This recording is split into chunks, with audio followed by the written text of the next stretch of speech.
With a few exceptions, great anime for me seems to be mostly restricted to a glorious golden age spanning from 1987 to 1995. I mean, sure, there's a lot of great anime outside of that era, but there was a clear artistic movement of anime creators starting in the late 80s that pushed anime in a very interesting visual and storytelling direction for the next decade, resulting in some of the most critically acclaimed anime of all time.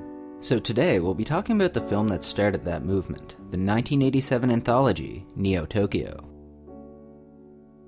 The first short, which is used as a framing device, is called Labyrinth. It takes a very surrealist visual approach as we follow a young girl who's playing with her very cute cat who happens to be named after the Greek philosopher Cicero. When Cicero hides inside a grandfather clock, the pair find a passage leading to a strange magical toy room which further leads to a portal that crosses into another dimension. Escalating the already surrealist style even further, the young girl and her feline companion are led through an increasingly nightmarish labyrinth of strange imagery by a dancing clown. It's when the trio arrives at a circus tent the dancing clown introduces us to the second short, named The Running Man.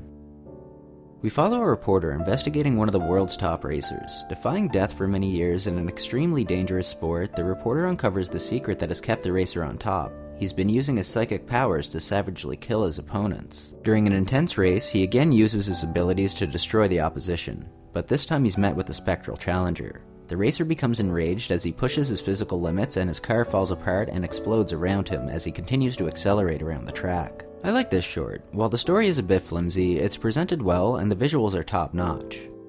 The next short, Construction Cancellation Order, follows a mid-level corporate manager sent to shut down an automated site after its supervisor mysteriously disappears. Upon arriving, he quickly learns that the AI has seriously malfunctioned, pushing the supervisor as well as the entire automated project to death, attempting to reach its deadline. The manager is imprisoned and placed on a tight schedule until he finally attempts to revolt, destroying the entire project as, unbeknownst to him, the project finishes on time and the cancellation order is rescinded.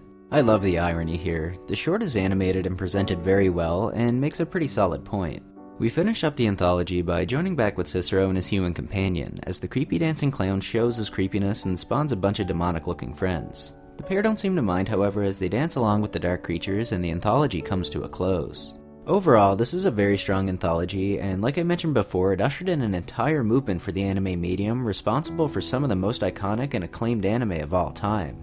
A lot of which I've spoken about in previous videos, so make sure to check out the playlist in the description, and as always, let me know your thoughts. Once again, this was Fade Dragon Tier. Thanks for watching. Peace out.